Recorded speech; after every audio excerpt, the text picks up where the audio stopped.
ये वतन का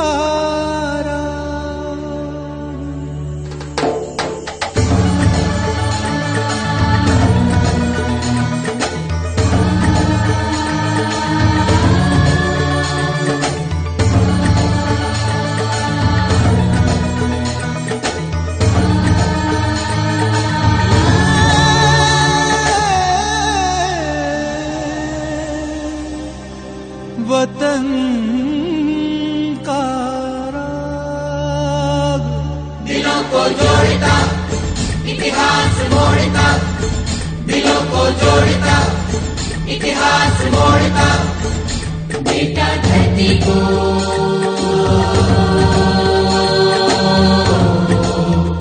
सम्मान। वतन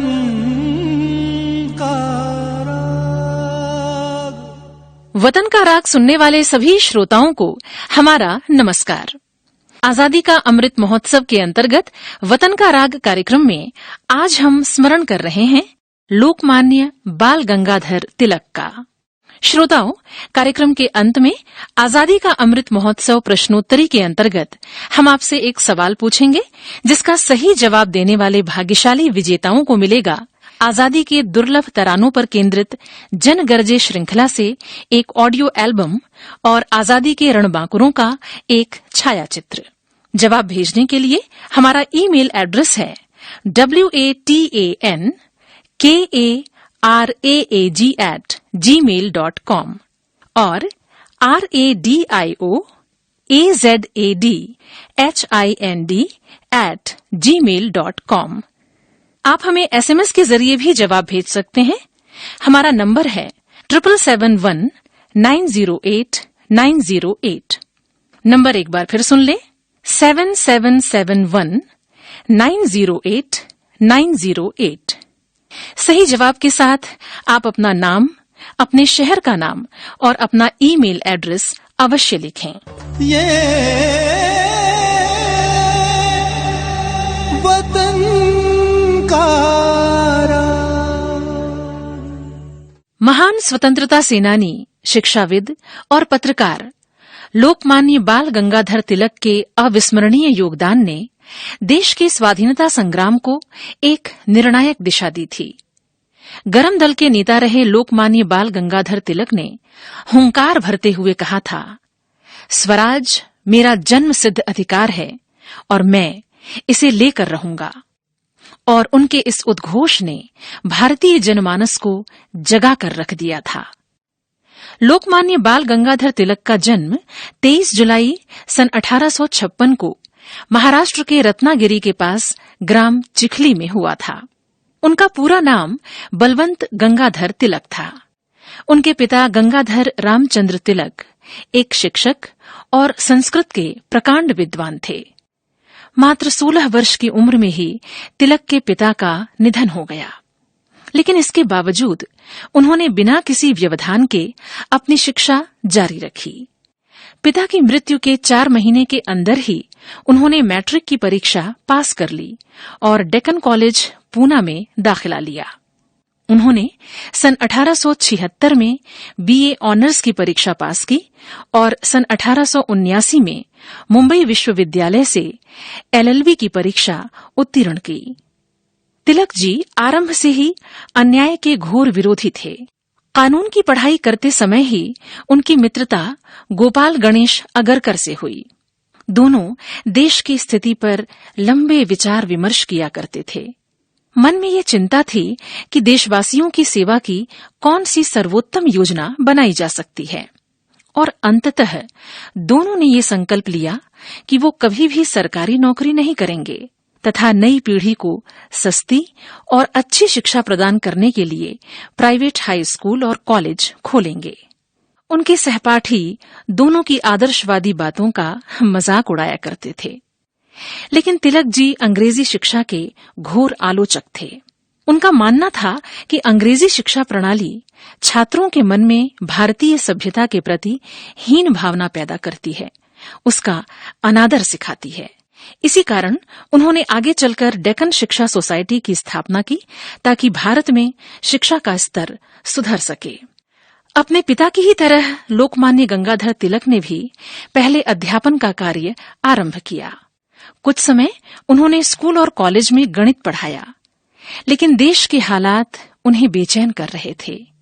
वो कराहती हुई जनता की पुकार सुन पा रहे थे। 19वीं सदी के आखिरी सालों में स्वदेशी का नारा लेकर बाल गंगाधर तिलक महाराष्ट्र के गांव-गांव घूमे। उन्होंने स्पष्ट संदेश दिया कि स्वराज का वक्त आ चुका है और हमें अपना सब कुछ इस हेतु झोंक देना चाहिए।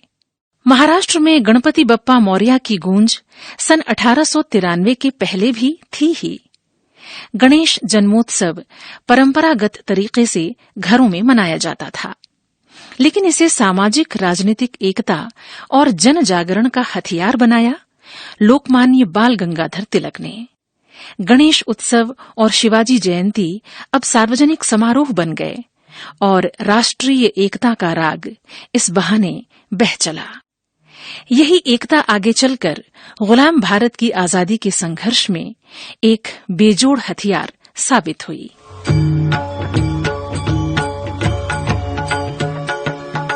हा देवांचा देव गणपती, हा देवांचा देव गणपती, सर्वाहून वेगळा, सर्वाहून वेगळा, वाहतो दुर्वाकुर कोवळा, वाहतो दुर्वाकुर कोवळा.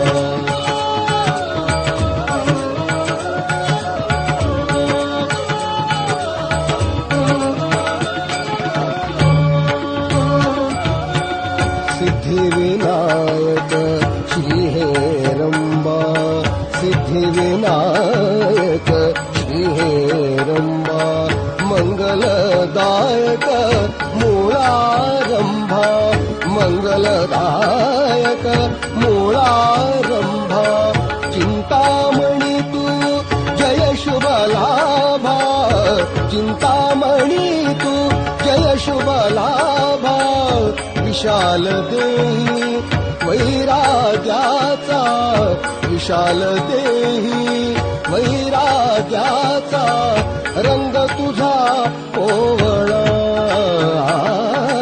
रंग तुझा कोवळा, वाहतो दुर्वाकुर कोवळा, वाहतो दुर्वाकुर कोवळा.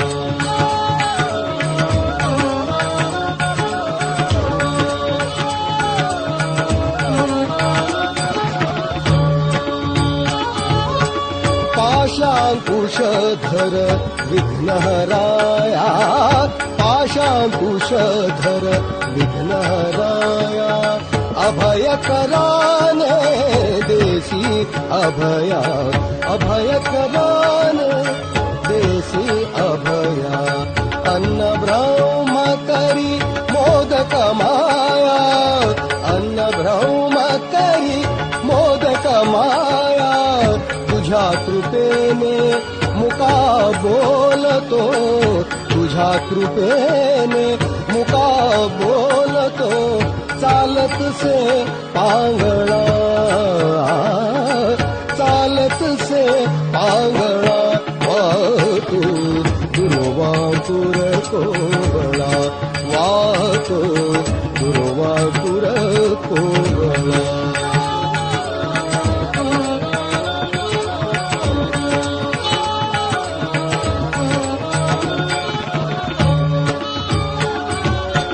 गजमस्तक तू असीम बुद्धी, गजमस्तक तू असीम बुद्धी, रिद्धी सिद्धी तू समृद्धी, रिद्धी सिद्धी तू समृद्धी, साहित्याची अमृत सिद्धी, साहित्याची अमृत सिद्धी, प्रथम पाटीवर तुझ्या गणेशा, प्रथम पाटीवर तुझ्या गणेशा, गकार मी गिरविला,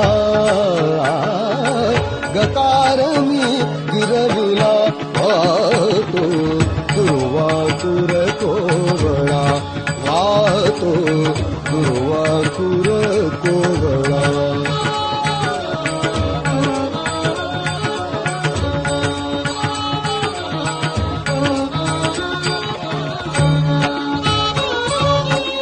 चमत्कृती तू निखिल निरंजन, विशाल देहा मूषकवाहन. चमत्कृती तू निखिल निरंजन, विशाल देहा मूषकवाहन. अद्भुततेने करिसी उन्मन, अद्भुततेने करिसी उन्मन. अग्रहक्क पूजेचा तुझला, अग्रहक्क पूजेचा तुझला. स्वर्गी भूमंडला, स्वर्गी भूमंडला. वाहतो दुर्वांकुर कोवळा, वाहतो दुर्वांकुर कोवळा. हा देवांचा देव गणपती, हा देवांचा देव गणपती. सर्वाहून वेगळा, सर्वाहून वेगळा. वाहतो दुर्वांकुर कोवळा, वाहतो दुर्वांकुर कोवळा, वाहतो दुर्वांकुर कोवळा. ये वो वक्त था जब तिलक जी को लगता था कि भारतीयों पर हो रहे अत्याचार और उनके संघर्ष की कहानी दुनिया तक पहुंचनी चाहिए. तब लोकमान्य तिलक एक प्रखर पत्रकार के रूप में सामने आए. उन्होंने राष्ट्रीय चेतना की जागृति के लिए मराठी में केसरी और इंग्लिश में द मराठा नाम से 2 दैनिक समाचार पत्र शुरू किए, जो जनता में बहुत लोकप्रिय हुए. इन समाचार पत्रों के जरिए ब्रिटिश शासन की कटु आलोचना के लिए वो विख्यात हो गए. केसरी में छपने वाले उनके लेखों की वजह से उन्हें कई बार जेल जाना पड़ा, लेकिन तिलक जी की आवाज बुलंद रही. सन 1896 में बंबई प्रेसिडेंसी को भयंकर अकाल का सामना करना पड़ा. तिलक जी पूरी तरह राहत कार्यों में जुट गए. उन्होंने बंबई सरकार से अकाल संहिता लागू करने का आग्रह किया. अकाल का प्रभाव कम करने के लिए उन्होंने सरकार को अनेक सुझाव भी दिए. पूना में उन्होंने बहुत सस्ती अनाज की दुकानें खोलकर अकाल के कारण होने वाले दंगों को रोका. तिलक जी ने प्लेग की बीमारी के दौरान देशवासियों की जो सेवा की, उसे भी भुलाया नहीं जा सकता. जैसे ही पूना में प्लेग के लक्षण प्रकट हुए, उन्होंने हिंदू प्लेग अस्पताल शुरू किया और कई दिनों तक इसके लिए धन जुटाने का कार्य किया. पूना के अधिकांश नेता उस दौरान शहर छोड़कर बाहर चले गए थे, लेकिन तिलक जी वहीं रहे. उन्होंने लोगों को भरोसा दिलाया. वे खोजी दलों के साथ स्वयं सेवक के रूप में गए, अस्पताल का प्रबंध किया, शिविर में निःशुल्क रसोई की व्यवस्था की और जनता के सामने आ रही कठिनाइयों के बारे में सरकार को बताते रहे. सन 1890 में लोकमान्य तिलक भारतीय राष्ट्रीय कांग्रेस से जुड़ गए थे, लेकिन इसके नरम दल के लिए तिलक जी के विचार ज्यादा ही उग्र थे. फलतः जल्दी ही कांग्रेस से उनका वैचारिक मतभेद सामने आया.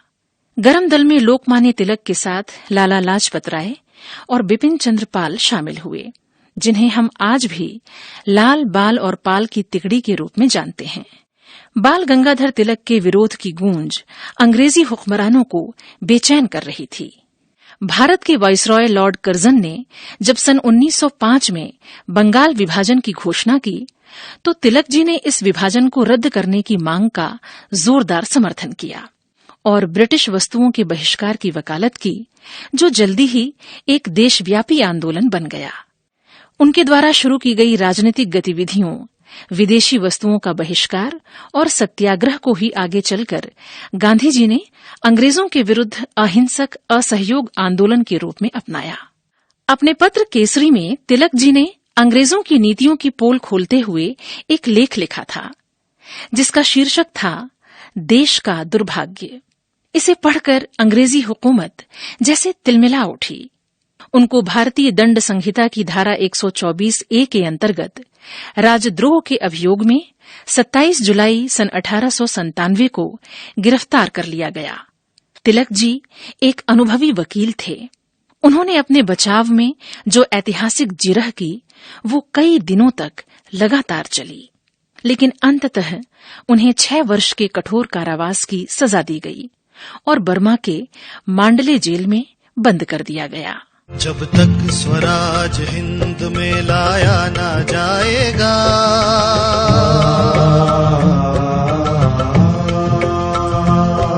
जब तक स्वराज हिंद में लाया ना जाएगा, शैतानी हुकूमत को मिटाया ना जाएगा। हर रोज हो रही है तबाही जो हिंद में मिट जाएंगे, मिट जाएंगे गर इसको घटाया ना जाएगा। जब तक स्वराज हिंद में लाया ना जाएगा।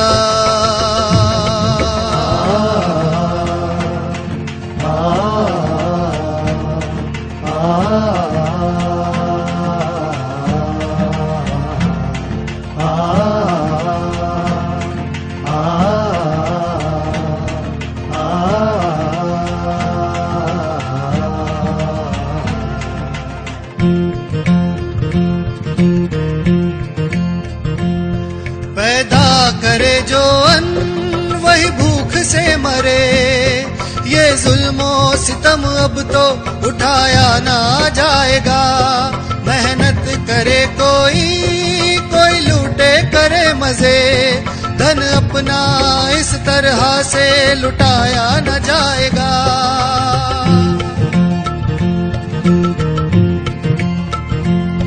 पैदा करे जो अन्न वही भूख से मरे, ये जुल्मो सितम अब तो उठाया ना जाएगा। मेहनत करे कोई, कोई लूटे करे मजे, धन अपना इस तरह से लुटाया न जाएगा। कानून इस तरह की तरक्की ना हम करें,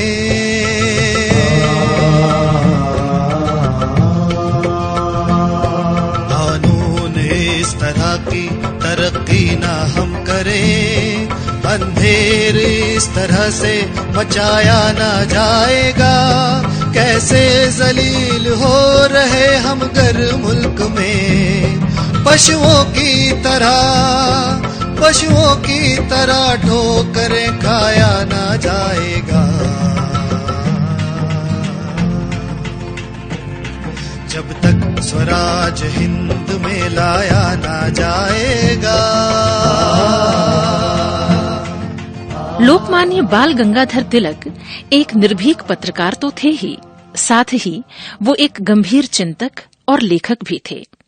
तिलक जी ने वेदों के काल निर्धारण से संबंधित अपने अनुसंधान के परिणाम स्वरूप वेदों की प्राचीनता पर एक निबंध लिखा, जो ज्योतिषीय गणित अवलोकन के प्रमाणों पर आधारित था। इस पूरे निबंध को पुस्तक के रूप में प्रकाशित किया गया। इस पुस्तक की प्रशंसा यूरोप और अमेरिका के कई विद्वानों ने की और तिलक जी के निष्कर्षों को पूरी तरह से स्वीकार किया गया। उन्होंने कई किताबें लिखीं। उनके द्वारा लिखित पुस्तकें हैं the Orion, the Arctic home of the Vedas, वैदिक क्रोनोलॉजी एंड वेदांग ज्योतिष आदि। लेकिन श्रीमद् भगवत गीता की व्याख्या को लेकर बर्मा के मांडले जेल में लिखी गई गीता रहस्य उनकी सर्वोत्कृष्ट कृति है, जिसका कई भाषाओं में अनुवाद हुआ है। इसमें उन्होंने श्रीमद् भगवत गीता के कर्म योग की वृहद व्याख्या की। उन्होंने इस ग्रंथ के माध्यम से बताया कि गीता चिंतन उन लोगों के लिए नहीं है जो स्वार्थपूर्ण सांसारिक जीवन बिताने के बाद खाली समय में बैठकर इसे पढ़ने लगते हैं। गीता रहस्य में ये दार्शनिकता निहित है कि हमें मुक्ति की ओर ध्यान रखते हुए भी सांसारिक कर्तव्य कैसे करने चाहिए। मांडले जेल से रिहा होने के बाद तिलक जी एक बार फिर से जुट गए स्वराज के अभियान में। अप्रैल सन 1916 में उन्होंने एनी बेसेंट की मदद से होम रूल लीग की स्थापना की। स्वराज के संघर्ष में ये एक अहम पड़ाव था। होम रूल आंदोलन के समय बाल गंगाधर तिलक को बहुत प्रसिद्धि मिली। इसी दौरान उनकी सार्वजनिक सेवाओं को देखते हुए लोग उन्हें लोकमान्य कहकर पुकारने लगे। तिलक जी लगातार जनता को एक बड़ी लड़ाई के लिए तैयार कर रहे थे। वो केंद्रीय असेंबली से लेकर क्षेत्रीय सरकारों तक भारतीयों की भागीदारी को ज्यादा से ज्यादा बढ़ाना चाहते थे। फूट डालो और राज करो, अंग्रेजों की इस साजिश के खिलाफ तिलक जी ने भारतीय जनमानस में राष्ट्रीय एकता का मंत्र फूंका। लखनऊ समझौता, खिलाफत आंदोलन और असहयोग आंदोलन के दौरान सांप्रदायिक एकता के लिए उन्होंने जो कुछ भी किया वो अविस्मरणीय है। भारतीय क्रांति के जनक कहे जाने वाले लोकमान्य बाल गंगाधर तिलक ने 1 अगस्त सन 1920 को मुंबई में अंतिम सांस ली। तिलक जी को याद करते हुए महात्मा गांधी ने उन्हें आधुनिक भारत का निर्माता कहा था। लेकिन सच तो ये है कि बाल गंगाधर तिलक प्रतीक हैं उस मानव गरिमा के जहां स्वराज सबसे ऊपर है। उनके जीते जी तो देश आजाद नहीं हो सका, लेकिन अनगिनत भारतवासियों के मन में वो स्वराज की जिद बो गए थे और अंततः देश आजाद हुआ। नमन ऐसी महान विभूति को। दिन खून का हमारे, दिन खून का हमारे, प्यारों न भूल जाना। दिन खून का हमारे, प्यारों न भूल जाना। खुशियों में अपनी हम पर, खुशियों में अपनी हम पर आंसू बहाते जाना। दिन खून का हमारे।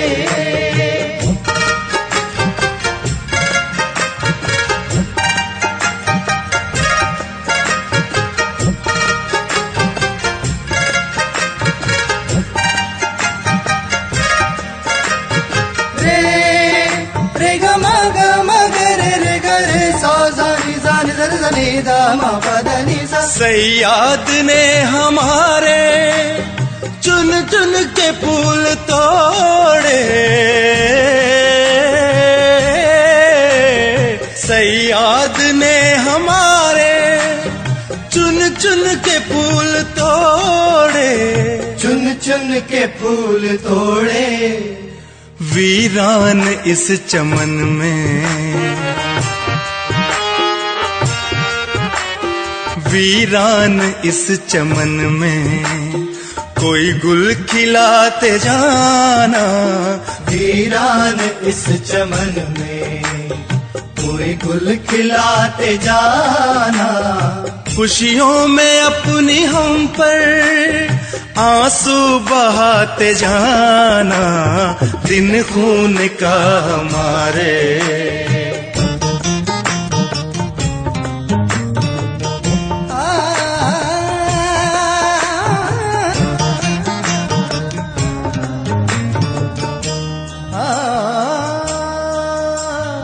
गोली को खा के सोए जलियां बाग में हम, गोली को खा के सोए जलियां बाग में हम, जलियां बाग में हम। सूनी पड़ी कब्र पर, सूनी पड़ी कब्र पर दिया जलाते जाना। सूनी पड़ी कब्र पर दिया जलाते जाना। खुशियों में अपनी हम पर आंसू बहाते जाना। दिन खून का हमारे।